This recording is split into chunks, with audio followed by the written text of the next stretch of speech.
Welcome to study for competition. एक बार फिर से आप लोग का स्वागत है स्टडी फॉर कंपटीशन में। फ्रेंड्स, आप लोग को पता है कि अभी एसएससी जीडी कांस्टेबल का फॉर्म फिलअप हो रहा है, तो जो स्टूडेंट फॉर्म फिलअप नहीं किए हैं वो फिलअप कर ले फ्रेंड्स, क्योंकि 31/8 तक इसका लास्ट डेट है।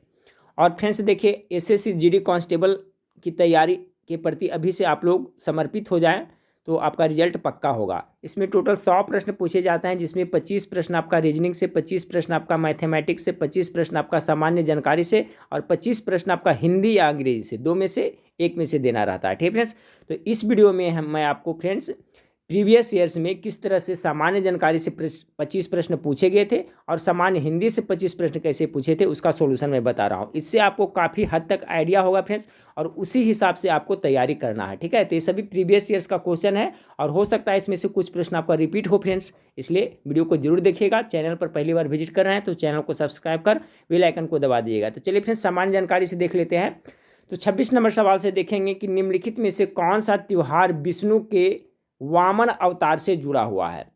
26 नंबर सवाल का जो करेक्ट आंसर होगा फ्रेंड्स आपका ऑप्शन नंबर सी, ओणम त्यौहार। ओणम त्यौहार विष्णु के वामन अवतार से जुड़ा हुआ है।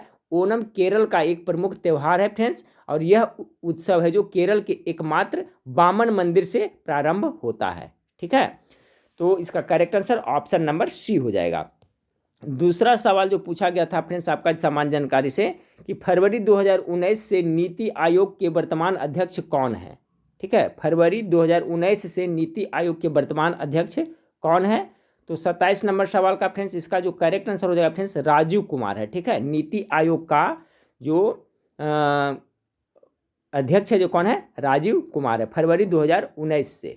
ठीक है, अगला क्वेश्चन है फ्रेंड्स, भारतीय संविधान ने भारत को घोषित किया है। तो देखिए, भारतीय संविधान के अनुच्छेद में एक में लिखा गया है फ्रेंड्स कि भारत है जो क्या है, भारत या इंडिया है जो राज्यों का संघ है। तो 28 का correct answer option number C होगा।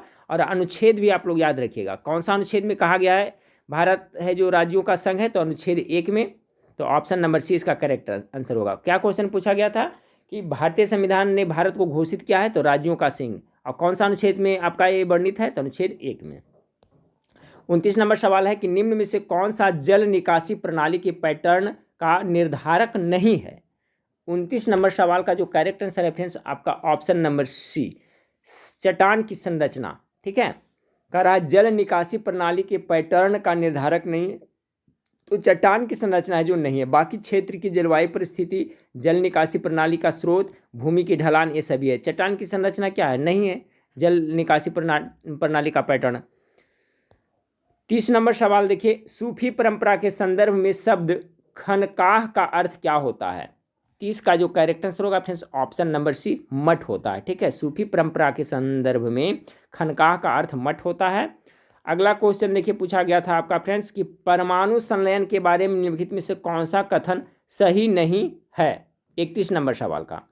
तो देखिए पढ़ते चलता हूँ, यह परमाणु विखंडन की तुलना में अधिक ऊर्जा पैदा करता है। ये तो आपका सही है फ्रेंड्स, क्योंकि परमाणु संलयन अभिक्रिया है जो आपका सूर्य पे होता है फ्रेंड्स, याद रखिएगा, नाभिकीय संलयन होता है जिसके फलस्वरूप भारी मात्रा में ऊर्जा निकलता है।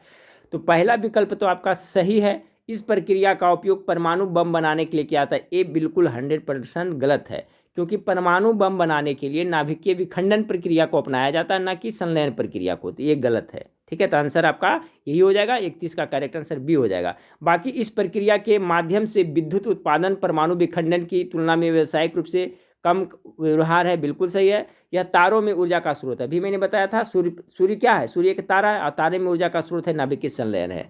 और हाइड्रोजन बम है फ्रेंड्स जो नाभिकीय संलयन के सिद्धांत पर आधारित है, ये भी आप लोग याद रखिएगा। तो तारों में जो क्या होता है फंक्शन, तो नाभिकीय संलयन का होता है।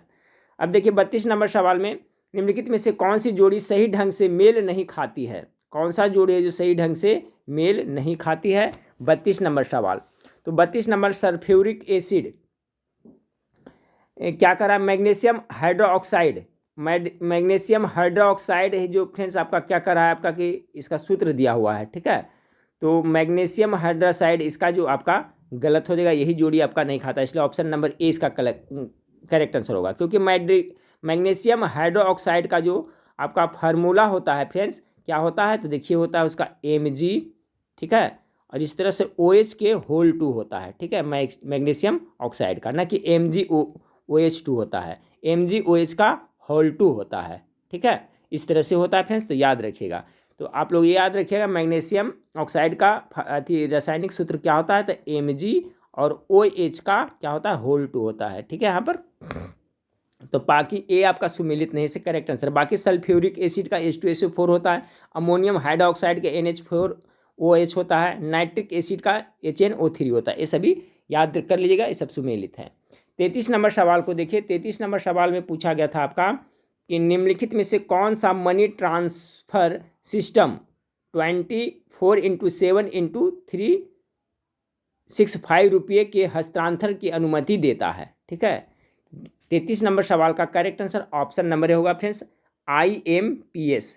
ठीक है, कौन सा, तो IMPS। निम्नलिखित में से कौन सा मनी ट्रांसफर सिस्टम, तो IMPS जो मनी ट्रांसफर सिस्टम है वो 24x7x365 रुपये के हस्तांतरण की अनुमति देती है। IMPS याद रखिएगा, IMPS ये सिस्टम। ठीक है फ्रेंड्स, देखिए इस टाइप का सवाल वहाँ पूछा गया था आपका प्रीवियस ईयर्स में। 34 नंबर, निम्नलिखित में से कौन सा एक कृत्रिम पारिस्थितिकी तंत्र नहीं है। कृत्रिम यानी कि जो हम मानव उसे बनाता है, तो देखिए कृत्रिम कौन नहीं है, एक बांध का जलाशय। 34 नंबर सवाल का गेस कीजिएगा, एक बांध का जलाशय तो आदमी द्वारा बनाया जाता है, तो ये तो कृत्रिम आपका कार्य है नहीं है, तो है। धान की खेत भी मानव बनाता है, ये भी है। बगीचा भी है जो मानव बनाता है, ये भी है, आपका कृत्रिम परितंत्र है। जंगल है जो आपका कृत्रिम परितंत्र का उदाहरण नहीं है, क्योंकि जंगल है जो अपने आप होता है फ्रेंड्स, यह एक प्राकृतिक परिस्थिति के तंत्र का उदाहरण है। याद रखिए, जंगल हो गया, समुंदर हो गया, ये सब है जो प्राकृतिक परिस्थिति के तंत्र का उदाहरण है। 35 नंबर सवाल देखिए कि निम्नलिखित में से कौन सा भारत का पहला मानव अंतरिक्ष कार्यक्रम है। 35 का जो करेक्ट आंसर होगा ऑप्शन नंबर गगनयान। गगनयान है जो फ्रेंड्स भारत का पहला मानव अंतरिक्ष कार्यक्रम है। 36 नंबर सवाल को देखिए कि निम्नलिखित में से कौन सा एक हड़प्पा शहर नहीं है। चलिए 36 नंबर सवाल गेस करिए। तो देखिए धौलावीरा तो आपका है फ्रेंड्स, धौलावीरा है जो आपका क्या है, ये आपका हड़प्पा कालीन है।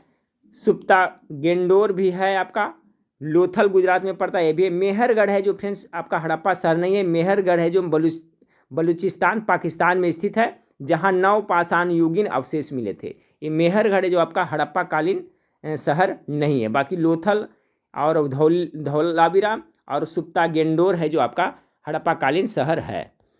37 नंबर, नोबेल पुरस्कार 2018 से सम्मानित किया गया। तो नोबेल पुरस्कार 2018 से लेकर के फ्रेंड्स आपका 20 तक जो भी जिसको मिला उस सबका कॉन्सेप्ट क्लियर रखिएगा, उससे क्वेश्चन पक्का पूछ दिया जाता है।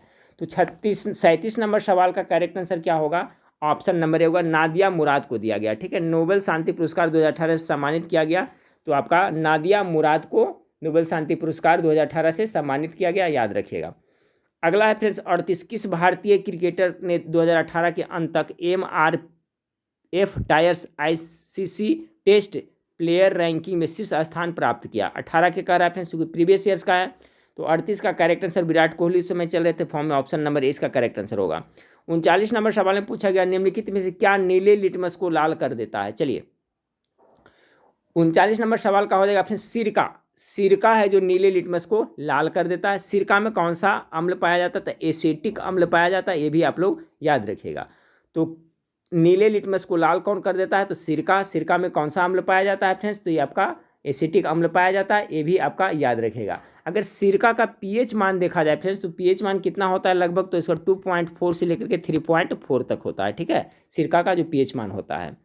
अगला है आपका भीमबेटका, एक विश्व धरोहर स्थल के लिए जाना जाता है, बहुत ही फेमस है फ्रेंड्स। भीमबेटका का नाम सुनोगे। भीमबेटका एक विश्व धरोहर स्थल है जो आपका क्या कर रहा है, भीमबेटका एक विश्व धरोहर स्थल के लिए जाना जाता है। तो किसके लिए जाना जाता है ना, तो 40 का करेक्ट है, ये प्रागैतिहासिक रॉक शेल्टर के लिए आपको जाना जाता है। ठीक है, भीमबेटका जो कहाँ पड़ता है, तो मध्य प्रदेश में पड़ता है फ्रेंड्स। मध्य प्रदेश में स्थित एक पूरा पाषाणकालीन पूरा स्थल है ये। तो भीमबेटका कहाँ पड़ता है, मध्य प्रदेश में, जो प्रागैतिहासिक रॉक शेल्टर के नाम से जाना जाता है फ्रेंड्स, ये आप लोग याद रखिएगा। अगला है फ्रेंड्स मायोपिया के बारे में निम्नलिखित में से कौन सा कथन सही नहीं है। मायोपिया निकट दृष्टि दोष को कहा जाता है फ्रेंड्स। तो 41 का करेक्ट आंसर क्या हो जाएगा, निकट दृष्टि दोष के बारे में यानी मायोपिया के बारे में क्या सही नहीं है, तो सी इसका करेक्ट होगा। प्रभावित आंखों में रेटिना से ऊपर एक दूरी की वस्तु की छवि बनता है, ये आपका है जो इसके बारे में सही नहीं है। बाकी अवतल लेंस की सहायता से दृष्टि को ठीक किया जाता है। बिल्कुल, मायोपिया निकट दृष्टि दोष को दूर करने के लिए अवतल का प्रयोग होता है। इसे निकट दृष्टि दोष के रूप में भी जाना जाता है। देखिए आगे यहाँ पर मायोपिया को निकट दृष्टि दोष के में जाना जाता है। इससे प्रभावित व्यक्ति कुछ मीटर से आगे नहीं देख सकता, ये भी सही है। तो इसमें कौन सही नहीं है फ्रेंड्स? आपका ऑप्शन नंबर सी इसका सही नहीं है। 42 नंबर, ओडिशा में ब्रिनगा क्या है? ठीक है, ब्रिनगा, ओडिशा में ब्रिनगा क्या है? तो 42 का correct answer option number D होगा।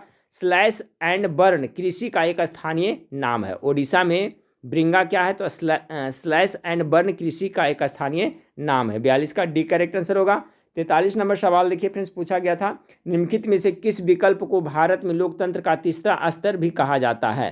43 का जो करेक्ट आंसर होगा ऑप्शन नंबर सी, स्थानीय स्व सरकार को। ठीक है, निम्नलिखित में से किस विकल्प को भारत में लोकतंत्र का तीसरा स्तर भी कहा जाता है? तो 43 का जो करेक्ट आंसर होगा ऑप्शन नंबर सी हो जाएगा, स्थानीय स्व सरकार को। चलिए 44 नंबर सवाल को देखिए फ्रेंड्स। 44 नंबर सवाल आपका है निम्नलिखित में से किस शासक ने मस्जिद 2.5 दिन का झोपड़ा का निर्माण करवाया था? तो 2.5 दिन का झोपड़ा का निर्माण कुतुबुद्दीन ऐबक ने करवाया था। याद रखिए 44 का correct answer option number D हो जाएगा। ठीक है, ये 2.5 दिन का झोपड़ा या जो मस्जिद है जो कहाँ है फ्रेंड्स? तो अजमेर में पड़ता है फ्रेंड्स, याद रखिएगा। अगला पॉइंट को देखिए, 45 नंबर सवाल देखें, निम्नलिखित में से कौन सा संवैधानिक संशोधन शिक्षा का अधिकार प्रदान करता है? संवैधानिक संशोधन शिक्षा का अधिकार कौन प्रदान करता है? 45 का करेक्ट आंसर हो जाएगा ऑप्शन नंबर डी हो जाएगा फ्रेंड्स। कितना? तो आपका 86वें संविधान संशोधन है जो आपका क्या किससे संबंधित है? शिक्षा के अधिकार से संबंधित है आपका फ्रेंड्स। इसी संशोधन के द्वारा 6 वर्ष से लेकर करके 14 वर्ष के आयु वर्ष के बच्चों के लिए अनिवार्य और निःशुल्क अनिवार्य शिक्षा का व्यवस्था करने का प्रावधान कराया गया फ्रेंड्स। तो इसलिए इसे आप लोग जरूर याद रखिएगा। तो कह रहा था फ्रेंड्स का कि कौन सा संविधान संशोधन शिक्षा का अधिकार प्रदान करता है? तो 86वां संविधान संशोधन करेक्ट आंसर होगा। 46 नंबर, भारत में क्रेडिट के औपचारिक स्रोतों को विनियमित करने के लिए निम्नलिखित में से कौन सी संस्था जिम्मेदार है? 46 का correct answer option number RBI हो जाएगा friends, reserve bank of India. Reserve bank of India की स्थापना कब हुआ था? तो 1935 ईस्वी में हुआ था, ये भी याद रखिएगा फ्रेंड्स। रिजर्व बैंक की स्थापना कब हुआ था? तो 1935 ईस्वी में आपका हुआ था। अगला पॉइंट आपका फ्रेंड्स कि निम्नलिखित में से किस संगठन ने मौलाना अबुल कलाम आज़ाद ट्रॉफी 2017-18 प्राप्त की? तो 47 का जो आपका करेक्ट आंसर हो जाएगा फ्रेंड्स आपका ऑप्शन नंबर डी हो जाएगा। गुरु नानक देव विश्वविद्यालय ने आपका है जो ये ट्रॉफी प्राप्त की थी। तो निम्नलिखित में से किस संगठन ने मौलाना अबुल कलाम आज़ाद यानी MAK मक्का ट्रॉफी 2017-18 को जीती थी? तो आपका गुरु नानक देव विश्वविद्यालय ने। 48 नंबर सवाल देखिए, भारतीय आर्थिक सर्वेक्षण द्वारा प्रकाशित किया जाता है, क्या प्रकाशित किया जाता है? 48 का जो करेक्ट आंसर हो जाएगा फ्रेंड्स ऑप्शन नंबर बी हो जाएगा, आर्थिक मामलों का विभाग। ठीक है, भारतीय आर्थिक सर्वेक्षण द्वारा प्रकाशित किया जाता है तो आर्थिक मामलों का विभाग। 49 नंबर सवाल को देखिए फ्रेंड्स कि भारत में ब्रिटिश शासन के दौरान गुमस्ता था। ब्रिटिश शासन के दौरान गुमस्ता क्या था? 49 का करेक्ट आंसर ये होगा, बुनकरों की निगरानी, आपूर्ति और कपड़े की गुणवत्ता की जांच करने के लिए एक भुगतान किया गया नौकर था। ठीक है, 49 का करेक्ट आंसर ये होगा। 50 नंबर सवाल को देखें, निम्नलिखित में से कौन सी नदी प्रसिद्ध धुआंधार जलप्रपात बनाती है? 50 का correct answer option number A, Narmada नदी। ठीक है, तो देखिए फ्रेंड्स जो SSC GD का एग्जाम होता है बहुत शिफ्टों में होता है फ्रेंड्स, इसलिए आपको कौन सा शिफ्ट में कौन सा प्रश्न पूछा जाएगा, जो आप पढ़ें जो आपके शिफ्ट में पूछा जाएगा या दूसरा शिफ्ट में पूछा जाएगा, इसका कोई गारंटी नहीं है। इसलिए अब ज़्यादा से ज़्यादा हर एक क्षेत्र का GK GS आपको पढ़ना होगा अभी से फ्रेंड्स। ठीक है, हर एक पहलू पर ध्यान देना होगा तभी आपका रिजल्ट बनेगा। तो 25 नंबर में GK GS पूछा जाता है फ्रेंड्स और 25 नंबर हिंदी। तो हिंदी का देखिए किस तरह का प्रश्न आपको पूछा जाता है SSC GD में, वो देख लें। हिंदी में आप चाहिएगा फ्रेंड्स तो 25 में 25 नंबर उठा सकते हैं, ज़्यादा टफ नहीं रहता है, सिंपल रहता है। देख लीजिए हिंदी का किस तरह का प्रश्न पूछा गया था प्रीवियस ईयर में। तो देखिए यहाँ से आपका हिंदी सेक्शन 76 से शुरू होगा फ्रेंड्स, क्योंकि मैं 2 ही कवर करा रहा हूँ, आपका सामान्य जानकारी और हिंदी वाला। तो यहाँ पर है फ्रेंड्स कि रिक्त स्थानों को भरने के लिए उपयुक्त शब्द का चयन करिए। यहाँ पर क्या भरा जाएगा, सेम यही पैटर्न पे आपको पूछा जाएगा। देखते चलिए, तो कह रहा है जबर के कारण मुझे चलने पर चलने पर क्या होगा, थकावट हो रही है, सुटेबल हो रहा है थकावट, यहाँ थकावट भरा जाएगा। दिए गए वाक्यांश के लिए एक शब्द चुनिए जिसका कोई नाथ न हो, उसे क्या कहते हैं, जिसका कोई नाथ नहीं उसे हम लोग अनाथ कहते हैं, ऑप्शन नंबर बी होगा। इसी तरह से सिंपल आपको सब पूछा जाएगा हिंदी में। सही वर्तनी वाले शब्द का चयन करिए, इसमें कौन सा है जो सही लिखा हुआ है। 78 का करेक्ट आंसर हो जाएगा ऑप्शन नंबर हिंदुत्व, इस तरह से लिखा जाता है। ये बाकी सभी लिखा हुआ है जो गलत है, सही वर्तनी वाला शब्द यही है। 79 नंबर सवाल को देखिए फ्रेंड्स कि रिक्त स्थान को भरने के लिए उपयुक्त शब्द का चयन करें। दादाजी को बागवानी में खाली स्थान क्या होगा, रुचि है, शौक है, प्रश्न है, नियम है, तो क्या होगा, ऐसे ही पता चल रहा है फ्रेंड्स कि आपका रुचि हो जाएगा यहाँ पर। दादाजी को बागवानी में रुचि है। 80 नंबर सवाल दिए गए वाक्य में रेखांकित खंड को प्रतिस्थापित करने के लिए उपयुक्त विकल्प का चयन कीजिए। ठीक है, यहाँ पर क्या भरा जाएगा, जहाँ पर रेखांकित किया हुआ है यहाँ पर क्या होगा, मेरी पेंटिंग 10,000 में बिक गई, यहाँ पर क्या होना चाहिए 80 का, तो होना चाहिए फ्रेंड्स यहाँ पर कि मेरी पेंटिंग 10,000 दे रहा है ना, हज़ारों नहीं होना चाहिए, 1000 होना चाहिए ना, 10,000 में बिक गई, हज़ारों गलत हो जाएगा, हज़ार ऑलरेडी प्लूरल में आता है फ्रेंड्स। ठीक है, तो हज़ारों कभी देखते हैं, हज़ारों गलत हो जाएगा, मेरी पेंटिंग 10,000 में बिक गई, ये शुद्ध होगा। 80 का correct answer option number B हो जाएगा। ठीक है, हजार, लाख, दर्जन इत्यादि के पहले कोई भी निश्चित संख्या का प्रयोग किया जाए तो इन शब्दों का बहुवचन नहीं बनता है। ये देखिए इसका मेन पॉइंट है। ठीक है, अगर जो देखिए 1000 है, खाली हज़ारों रुपये कहेगा फ्रेंड्स तो चलेगा, लेकिन आपका 1000 हो गया, लाख हो गया और दर्जन हो गया, इसके पहले अगर कोई संख्यावाचक शब्द का प्रयोग करते हैं तो फिर यहाँ पर ये सिंगुलर ही में होगा, यानी प्लूरल यहाँ पर नहीं होगा। जैसे फ्रेंड्स कि हज़ारों रुपये कह सकते हैं, लाखों रुपये कह सकते हैं, लेकिन 10 लाखों रुपये कह सकते हैं, नहीं कह सकते हैं। तो 10 के बाद लाख ही होगा, 10 के बाद हज़ार, 10 हज़ारों हो सकता है, नहीं, सूटेबल नहीं हो रहा है। ठीक है फ्रेंड्स, तो इसलिए इस तरह से समझें। तो अगला शब्द 81 नंबर सवाल आपका पूछा गया है कि दिए गए शब्द के पर्यायवाची शब्द का चयन करें। 81 नंबर सवाल का पर्यायवाची मतलब सिनोनिम्स हो गया फ्रेंड्स। समुद्र को क्या कहा जा सकता है, कहा जाता है मेघ, तो होगा नहीं फ्रेंड्स, गेस करते चलेगा। 81 का निधि भी नहीं होगा, परिमाण भी नहीं होगा, परिधि होता है। ठीक है, समुद्र का पर्यायवाची शब्द परिधि होता है, ऑप्शन नंबर 20 का करेक्ट आंसर होगा। 82 नंबर सवाल को देखिए फ्रेंड्स कि निम्नलिखित में से उस विकल्प का चयन करें जो कुएं का मेढक मुहावरे का अर्थ व्यक्त करता है। कुएं का मेढक होना क्या होता है, 82 का correct answer option number D होगा, सीमित ज्ञान वाला। कुएं का मेढक मतलब कि सीमित ज्ञान वाला, ये मुहावरा का होता है। तो बिल्कुल यही पैटर्न पर आपका सवाल पूछा जाएगा फ्रेंड्स, हो सकता है इससे कुछ रिपीट भी हो, तो इसी पैटर्न पर आपको तैयारी करनी है। 83 नंबर सवाल, दिए गए वाक्यांश के लिए एक शब्द चुनिए जिससे जानने की उत्कंठा हो, उसे क्या कहते हैं, तो उसे जिज्ञासु कहेंगे, ऑप्शन नंबर डी 83 का करेक्ट आंसर हो जाएगा। 84 नंबर सवाल को देखें, दिए गए शब्द का विलोम चिन्ह उल्टा शब्द, उदय का क्या होगा, उदय का अस्त होगा, ऑप्शन नंबर सी इसका करेक्ट आंसर। इसी तरह से आपको आसान पूछा जाएगा, एक गद्यांश वाला पूछा जाएगा फ्रेंड्स। ठीक है, कह रहा है यहाँ पर कि दिए गए अनुच्छेद में कुछ शब्द हटा दिए गए हैं, दिए गए विकल्पों में की सहायता से रिक्त स्थान भरें, प्रत्येक संख्या के लिए उपयुक्त विकल्प का चयन करें। इस तरह से आपका गद्यांश दे दिया रहेगा और यहाँ से आपको पढ़ते चलना है। और 1 नंबर है तो 1 नंबर के देखिए यहाँ पर 85 वाला में चुनना है, 2 नंबर 86 में चुनना है, इस तरह से चुनना है। ठीक है, तो 81 नंबर सवाल से चुनते चलिए फ्रेंड्स, आपका 85 नंबर सवाल से। तो देखिए पढ़ते हैं, सत्य भाषण से मनुष्य की आत्मा क्या होगा, यहाँ पर बलवान होगा, दुर्बल होगा, समाज होगा या निंदा होगा, तो 85 का ए होगा। सत्य भाषण से मनुष्य की आत्मा बलवान होती है।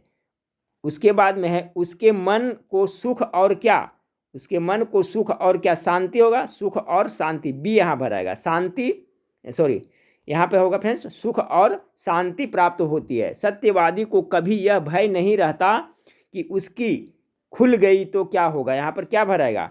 ठीक है, 3 नंबर में करा है ना, तो 3 नंबर में यहाँ पर देखिए यहाँ गद्यांश में, तो आपका 87 का पोल हो जाएगा। ठीक है, यहाँ पर क्या होगा, वही कर रहा है यहाँ पर फ्रेंड्स। यहाँ से देखिए कि भय नहीं रहता कि उसकी पोल खुल गई तो क्या होगा, उसके मानसिक शांति रहती है। इसके विपरीत झूठ बोलने वाले व्यक्ति की समाज में क्या होती है, तो 4 नंबर वाला में भरना है। तो 4 नंबर यहाँ पर देख लीजिए, 4 नंबर वाला कहाँ आपका ये है, तो 4 नंबर में क्या होगा, झूठ बोलना, पूजा होगा, प्रशंसा होगा, मजाक होगा या निंदा होगा, तो 88 का करेक्ट आंसर डी होगा, निंदा होगा। ठीक है, यहाँ पर क्या भरा जाएगा आपका, निंदा होगा। यहाँ छोटा करते हैं फ्रेंड्स। ठीक है, तो झूठ, इसके विपरीत झूठ बोलने वाले व्यक्ति समाज में निंदा होती है, यानी कि यहाँ पर क्या भराएगा, निंदा होगा, यानी कि आपका सवाल नंबर 88, 88 का जो है हो जाएगा आप ऑप्शन नंबर डी भराएगा वहाँ पर।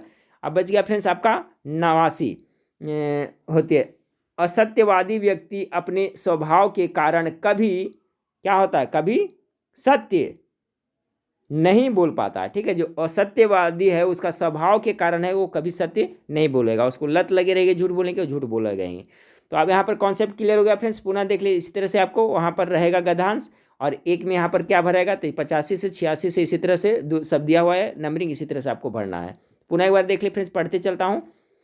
सत्य भाषण से मनुष्य की आत्मा यहाँ पर क्या बलवान होती है, उसके मन को सुख और शांति प्राप्त होती है। सत्यवादी को कभी यह भय नहीं रहता कि उसकी पोल खुल जाएगी, उसे मानसिक शांति रहती है। इसके विपरीत झूठ बोलने वाले व्यक्ति की समाज में निंदा होती है। असत्यवादी व्यक्ति अपने स्वभाव के कारण कभी सत्य नहीं बोल पाता है। अब ये देखिए जो पढ़ा फ्रेंड्स वहाँ पर आपका यहाँ पर से आपका यहाँ तक चुन करके देना था।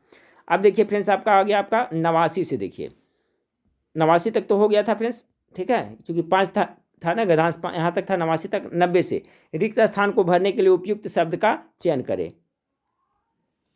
तो 90 नंबर सवाल है, यहाँ पर क्या होगा 90 का, मैं चैन से रहना चाहता हूँ, वह चैन से रहना चाहता है, वह चैन से रहना चाहता हूँ होगा, नहीं होगा, तुम भी होगा, नहीं। देखिए मैं चैन से रहना चाहता हूँ, यहाँ पर सुटेबल ही हो रहा है ना, तो यही पर यहाँ पर सही सर्वनाम यहाँ पर क्या भरा जाएगा, तो आपका मैं क्या है, सर्वनाम है ना। अगला है फ्रेंड्स आपका रिक्त स्थान को भरने के लिए उपयुक्त शब्द का चयन करिए। यहाँ पर क्या भरा जाएगा, 91 नंबर सवाल का कह रहा है फ्रेंड्स आपका ने घोंसला बनाया था, क्या कबूतर ही घोंसला बनाएगा ना, चीता शेर हाथी बनाएगा नहीं। ये तो देखिए कितना इजी पूछा जाता है पैटर्न पर फ्रेंड्स, थोड़ा सा बस ध्यान देना है। इसमें 25 में 25 नंबर उठा सकते हैं।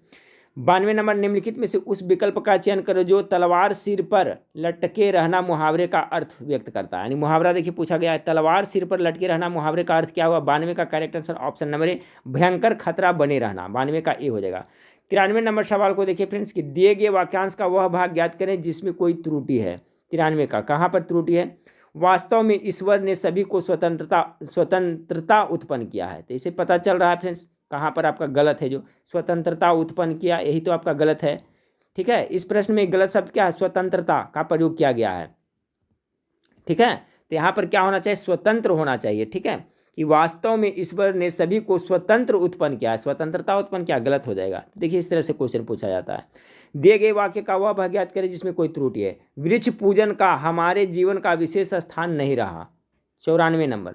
तो इसका सही वाक्य क्या होगा फ्रेंड्स, देखिए वृक्ष पूजन का हमारे जीवन में विशेष स्थान नहीं रहा। तो गलत कहाँ है आपका, यहाँ पर है, हमारे जीवन का नहीं, हमारे जीवन में होना चाहिए कि वृक्ष पूजन का हमारे जीवन में विशेष स्थान नहीं रहा था। देखिए कहाँ पर से थोड़ा थोड़ा मिस्टेक इस तरह से पूछा जाएगा, हमारे जीवन यहाँ का कर दिया, यहाँ पर क्या होना चाहिए में। पढ़ के देखिएगा पता चल जा रहा है कि वृक्ष पूजन का हमारे जीवन में विशेष स्थान नहीं रहा, यानी ऑप्शन नंबर ए में गलती है, जीवन का नहीं जीवन में होना चाहिए। 95 नंबर सवाल है, दिए गए वाक्य में रेखांकित खंड को प्रतिस्थापित करने के लिए उपयुक्त विकल्प का चयन कीजिए। 95 का रहा है फ्रेंड्स आपका, कई लोग उसे पीट रहा थे, यहाँ पर कहीं गलती लग रहा है फ्रेंड्स। ठीक है, क्या होगा, कई लोग उसे पीट रहा था होगा, नहीं पीट रहे थे होना चाहिए ना, यही तो गलत हो जा रहा है आपका। तो 95 का करेक्ट आंसर हो गया उसे पीट रहे थे, यही आपका यहाँ पर होना चाहिए, सही होना चाहिए। यहाँ पर ए आएगा प्रतिस्थापित होकर के, यानी ऑप्शन नंबर 20 का करेक्ट आंसर होगा कई लोग उसे पीट रहे थे, यही यहाँ पर सुटेबल होगा।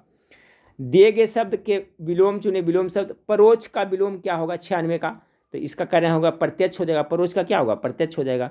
सही वर्तनी वाला शब्द का चयन करिए, तो 97 नंबर सवाल का करेक्ट आंसर हो जाएगा संस्कार कैसे लिखा था, इस तरह से लिखा जाता है, ऑप्शन नंबर बी करेक्ट है। 98 दिए गए शब्द के पर्यायवाची शब्द का चयन करिए। बादल, बादल मतलब समझ रहे हैं मेघ होता है, घन उसको भी कह सकते हैं। ठीक है, तो ऑप्शन नंबर ए इसका करेक्ट आंसर होगा 98 का।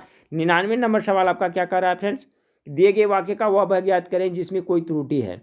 लिखित और मौखिक भाषा में सबसे बड़ा अंतर यह है कि लिखित भाषा अनुशासन की मांग करता है। 99 नंबर सवाल है फ्रेंड्स आपका, प्रश्न में मौखिक के साथ भाषा का प्रयोग अनावश्यक है। ठीक है, लिखित और मौखिक मतलब हो ही गया। ठीक है, लिखित और मौखिक में भाषा नहीं, लिखित और मौखिक में सबसे बड़ा अंतर यह है कि लिखित भाषा अनुशासन की मांग करता है। तो यहाँ पर भाषा जो प्रयोग किया गया है यह अनावश्यक रूप से किया गया, इसलिए ऑप्शन नंबर सी इसका करेक्ट आंसर होगा। इस वीडियो का लास्ट सवाल को देखिए फ्रेंड्स, कि दिए गए वाक्यों में रेखांकित खंडों को प्रतिस्थापित करने के लिए उपयुक्त विकल्प का चयन करें। चांदी की हथकड़ी काला पड़ जाती है, यहाँ तो गड़बड़ का ऐसा ही लग रहा है फ्रेंड्स। हथकड़ी स्त्रीलिंग है तो काला होगा कि काली होगा। चांदी की हथकड़ी काली पड़ जाती है तो कौन सा हो जाए 100 का करेक्ट आंसर ऑप्शन नंबर ई, हथकड़ी काली पड़ जाती है, ये इसका करेक्ट आंसर होगा। तो देखिए फ्रेंड्स, हमारे इस चैनल से जुड़े रहें। आपका एसएससी जीडी की तैयारी इस पर बहुत अच्छी तरह से सिलेबस के अनुसार कराई जाएगी। साथ साथ में मैं अपने वेबसाइट पर भी फ्रेंड्स आपका इसका प्रैक्टिस सेट डाल दिया हूँ एसएससी जीडी का, जिसका लिंक इस वीडियो के नीचे जीके जी इसका डाला हुआ, वहाँ पर जाके कर सकते हैं। और हिंदी का भी फ्रेंड्स क्वेश्चन डाल रहा हूँ आपको मैं अपने वेबसाइट पे, तो वहाँ पर जाके प्रैक्टिस सेट आप लोग कर सकते हैं। ठीक है, वेबसाइट नहीं तो आप डायरेक्ट सर्च कर सकते हैं फ्रेंड्स, जीके मास्टरमाइंड आप गूगल में सर्च करिएगा, वहाँ पर मेरा होम पेज खुलेगा, उसमें एसएससी सभी का कैटेगरी बना हुआ, वहाँ पर जाके एसएससी जीडी का प्रैक्टिस सेट कर सकते हैं। हिंदी का प्रैक्टिस सेट भी आप वहाँ पर जाकर कर सकते हैं। तो चलिए नेक्स्ट वीडियो में फिर मिलते हैं। देखने के लिए थैंक यू, धन्यवाद।